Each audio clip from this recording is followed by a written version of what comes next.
Billions of people deal with a nail-biting habit at some point in their lives. Many will go to great lengths to try to stop, employing strategies like rubbing chewed papers on their cuticles, wearing gloves all day, dipping their hands in salt, and envisioning bacteria crawling on their fingers. Now, why not all of us nail biters? Most of us do have a habit we like to kick. So what is the best way to break one? Scientists define habits as behaviors that perform regularly and cues subconsciously in response to certain environments, whether it be a locations, time of day, or even an emotional state. They can include simple actions like picking your hairs when stressed, but also more complex practices ingrained in daily routines, like staying up late or brewing your coffee in the morning. If you do something frequently without much deliberation, then it's likely a habit. They form because at some point your brain learns that the behaviors is beneficial. Let's say after opening a stressful email, you bite your nails. This is rewarding as if enough to focus your attention, curbing your email filled with anxiety.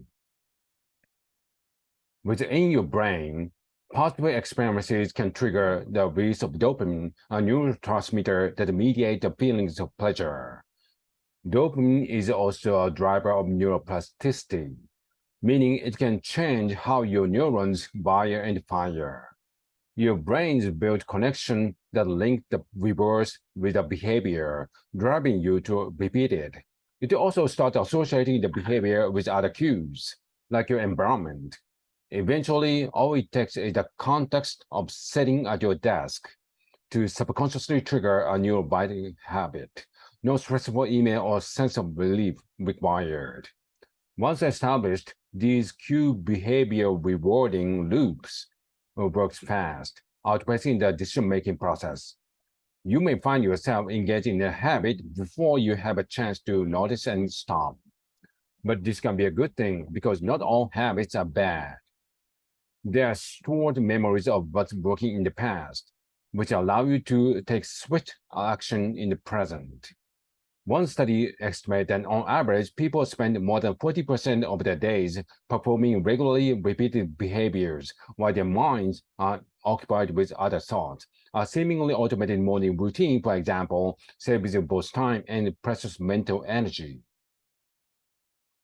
Still, many people have habits that no longer serve them. Yet research shows that intention alone often fails to lead to long-term behavior change. This isn't to say you can't break a habit. Rather, by understanding the basis of habits, you can create better plans for changing them. For example, we know habits are often cued by environments and routines. Lying in bed may cause you to endlessly scroll through your phone, or watching TV on the couch may lead you to grab a sugary snack. One of the most effective ways to manage behavior is to identify these location and time of day. Then try to modify them by changing your routine or creating obstacles that make it more difficult to perform the habit in that space. Moving, switching jobs, and even starting a new schedule are particularly great time to break the habit or build a new one. One 2005 study tracked university students exercising, reading, and TV watching habits before and after they transferred schools.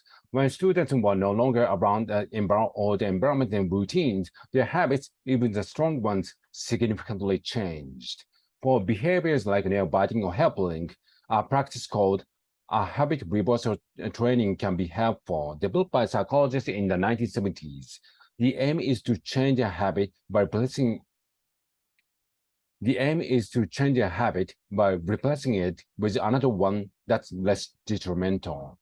The training requires you to analyze and understand your habit cues so you can effectively intervene at the right times. For example, if you tend to bite your nails at work, preemptively keep the fidget toy at your desk. Then if a stressful email comes in, use a toy when you feel the urge to bite your nails.